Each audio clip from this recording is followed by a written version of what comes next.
النهارده بنسبه كبيره انا هقرفك. ايه الاخبار يا ناس؟ حلوه عاملين ايه؟ واهلا بيكم في فيديو النهارده من سلسله سوق الصين العظيم. انا بقول لك ان انا النهارده هقرفك لان النهارده معايا منتج قزز شويه، منتج انا كنت المفروض مشتريه رمضان اللي فات وما عملتش الفيديو بتاعه، ولكن خلينا الاول نقول للناس ايه سوق الصين العظيم ده. دي يا جماعه سلسله من الاخر انا بشتري فيها حاجات من علي اكسبريس، بشوفها كده او انتوا بتبعتوها لي على الايميل الموجود قدامكم على الشاشه وبجربها معاكم واقول لكم الحاجه دي نصبايه ولا حلوه بجد. السلسله دي كانت ماشيه كويس قوي وانا عندي منتجات كتيره جدا لسه ما عملتهاش او لسه ما وريتها لكمش. كنت منطفي شويه من السلسله بس حبيتها تاني ورجعت لها تاني اهو. فالنهارده هنشوف 4 منتجات من المنتجات اللي كانت معايا وعمري ما عملت لها فيديو. يا رب الفيديو يعجبكم، لو عجبكم يا ريت تعملوا لايك تشتركوا في القناه مش مشتركين، ولو انت عايز تبعت لي منتج من منتجاتك مره كمان الايميل موجود على الشاشه او هتلاقيه موجود تحت في الوصف. يلا بينا نخش على المنتج الاول معانا. يقول لك نوت بورد كرييتيف ال اي دي نايت لايت يو اس بي مسج بورد هوليداي لايت وذ بن جيفت فور تشيلدرن جيرل فريند ديكوريشن نايت لامب. جيرل فريند يعني لو مراتي ما ينفعش. منتج واخد 4.5 نجوم من 51 مراجعه ومتباع 227 مره. المنتج ده اتحداك تطلع لي يوتيوبر عربي عامل سلسله فيها منتجات صينيه وما طلعوش عنده في الفيديو. ده تقريبا من اول المنتجات اللي اشتريتها اول ما بدات السلسله وعمري ما عملته في الفيديو. ليه؟ لان الناس عملته قبل كده بس هو مركون دلوقتي فقلت فرصه نبص عليه وخلينا نشوف اصلا هيشتغل ولا لا. واللي قدامكم ده صوره للمنتج زي ما انتم شايفين، هي عباره عن بورد اكليريك او كانها ازاز ومعاها نور ومعاها قلم والمفروض ان هي بتخلي الكلام يظهر بطريقه حلوه شويه. واعتقد انت دلوقتي بتقول فعلا المنتج ده كان عند ناس كتير قبل كده. الفكره بس ان انا ما بحبش اقلد حد، فانا كنت خايف ان انتوا تحسوا ان انا بقلد حد او حاجه، بس في نفس الوقت المنتج ده اتبعت لي منكم كتير قوي قوي على الايميل. فبس صلى على النبي المنتج وصل لي كده زي ما انتم شايفين، هو وصل لي في كيسه حرفيا ما يتقالش اكتر من كده، ولكن باين قوي برضه ان انا عمري ما فتحته، فخلونا نفتحه.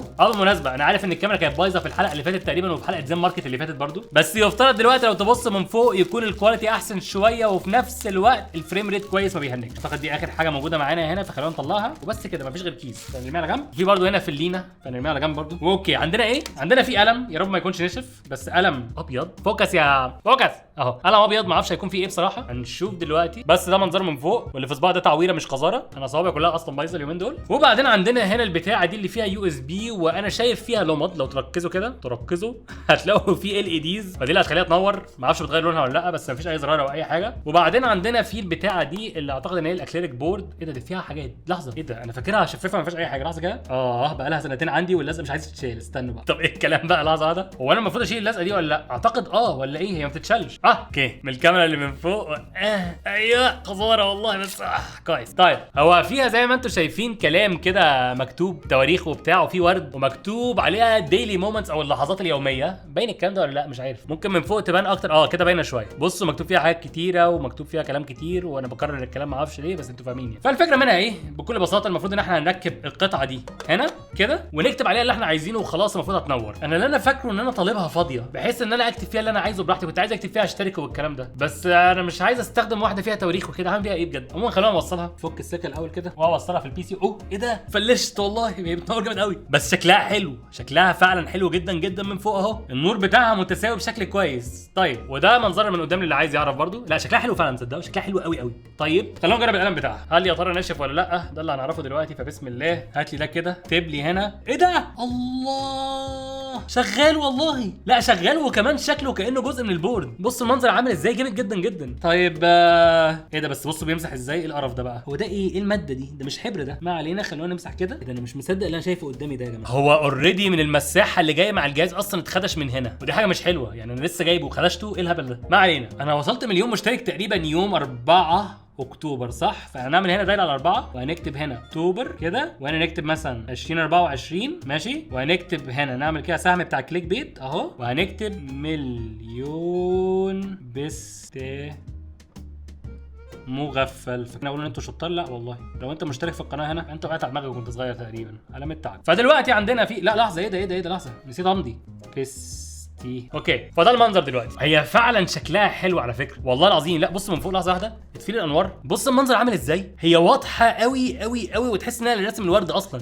لا عجبني قوي المنتج ده على فكره، خصوصا ان انا لما اشتريته كان سعره قليل قوي، كان تقريبا بسعر مثلا 4 كنزات مثلا او حاجه. هو منتج بسيط المفروض ما يبقاش غالي بس بصراحه عجبني جدا. فقول لي ايه رايك فيه تحت في التعليقات. ده كان المنتج الاول معانا بكل بساطه، وخلينا نخش على المنتج اللي بعده. المنتج الثاني معانا انا متحمس له لان انا محتاجه حرفيا بقالي اكتر من سنه ونص او سنتين. انا بدات السلسله السلسله دي امتى؟ ده يا جماعه حاجه من الحاجات اللي انا اشتريتها بعد الحلقه الاولى برضه حرفيا، انتوا متخيلين من امتى؟ بس لغايه دلوقتي ما استخدمتوش ويا رب ما يكونش باظ لان هو فيه بطاريه.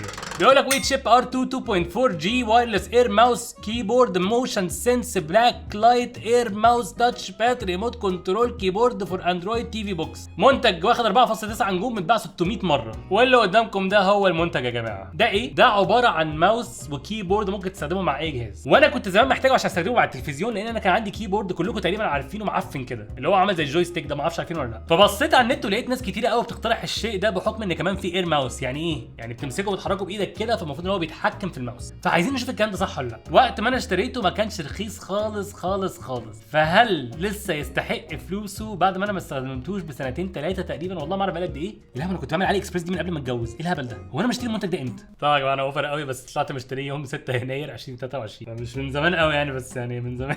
وانا اشتريته متاخر كده والله ما فاكر. المهم يعني ده الكيس بتاعه وكتب عليه ريموت عشان ما انساش ايه اللي جوه، يعني هو للدرجه دي بقاله كتير معايا. فخلونا نفتح كده بسم الله الرحمن الرحيم.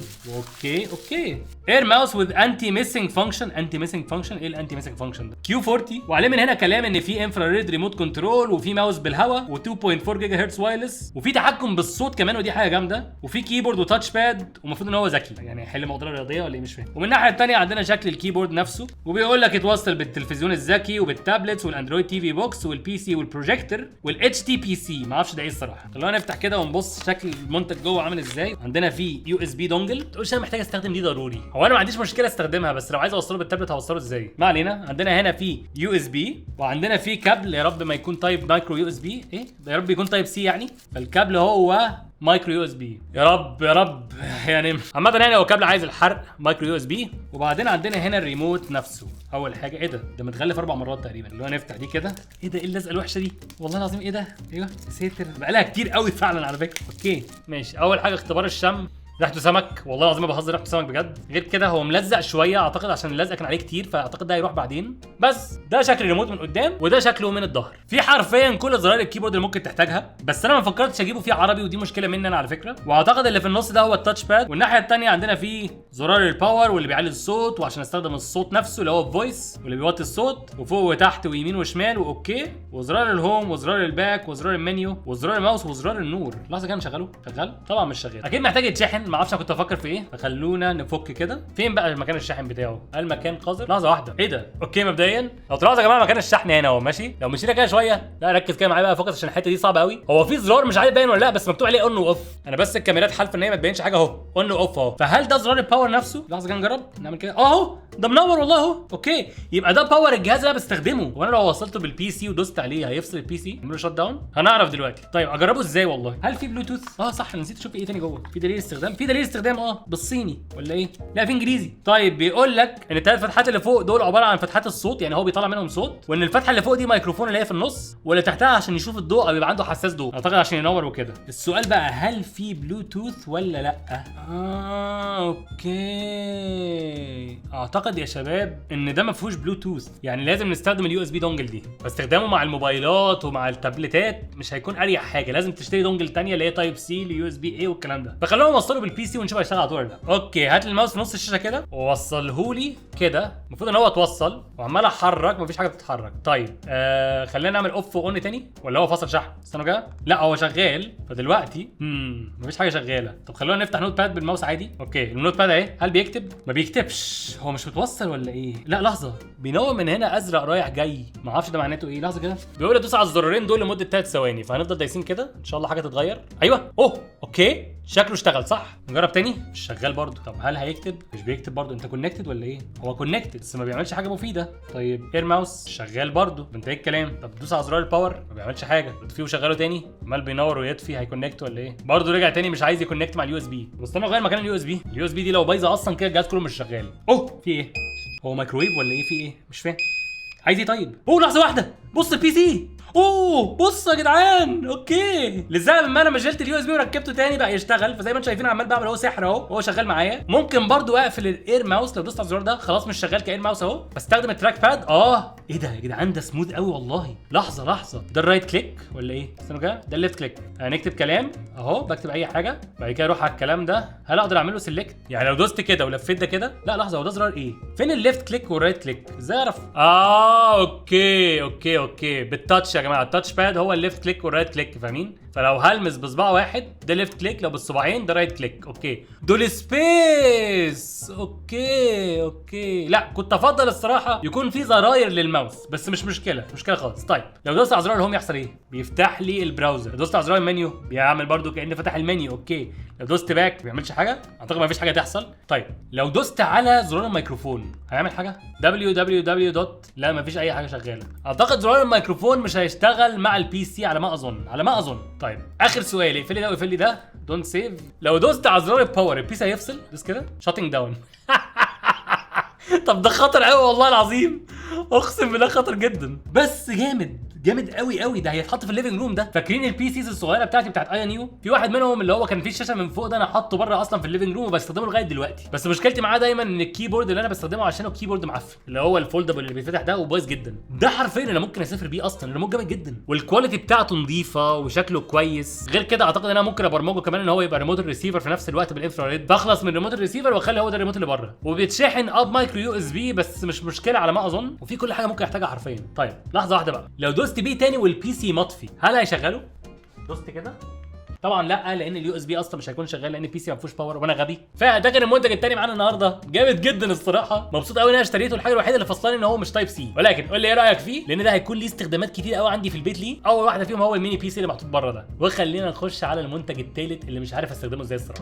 بيقول لك 3 دي هولوجرافيك موبايل فون بروجيكتور بيراميد فون تايب تابلت ديسبلاي كيس ديسبلاي موبايل فون فور ايفون. منتج متباع 4000 مره وجايب 4.8 نجوم. يا جماعه المنتج ده كان ب 11 جنيه مصري، ودي اول مره اقول لكم على سعر من فتره طويله. والمفروض ان هو الهرم اللي قدامكم ده المفروض ان هو هرم بيتحط على الموبايل وبيعمل هولوجراف او هولوجرام، سوري مش هولوجراف. يعني المفروض ان هو بيخليك تحس ان في حاجه قدامك 3 دي. وحرفيا من ساعه ما اشتريته وانا خايف استخدمه، لان هتشوفوا شكله عامل ازاي. هو انا ما شفتش شكله بس هتفهموا دلوقتي. شايفين يا جماعه الكيس الصغير اللي قدامنا ده؟ المفروض ان المنتج جوه، مش دي المشكله. شايف الكيس حجمه قد ايه؟ المنتج لحظه هو فين؟ المنتج اهو، الحته الصغيره دي. فانا مش متخيل حجمه قد ايه، ومش متخيل اصلا هيكون كويس ولا لا. عشان كده انا حطيته في الحلقه دي. فخلونا نفتح كده. نفتح ازاي والله؟ بسم الله الرحمن الرحيم. ايه ده لحظه، ايه ده انا اتخدعت والله. انا من ساعه ما اشتريت المنتج ده عمال امسك في الحته اللي هنا دي، كنت فاكره هرم ازاز صغير، طلع لا. اوكي طب خلينا نشوف ايه اللي جوه معانا. هنا عندنا لزيقه اللي هي بتعمل دي، وبعدين عندنا هنا في اهرامات من الماده الاي دي. هو عندنا دي يا جماعه، شايفين بتعمل ازاي؟ المفروض ان انا اعملها اعتقد كده انه كده. طبعا هو مش جاي معاه ولا دليل استخدام ولا يحزنون، فاعتقد ان دي بتركب كده وبعدين بنعمل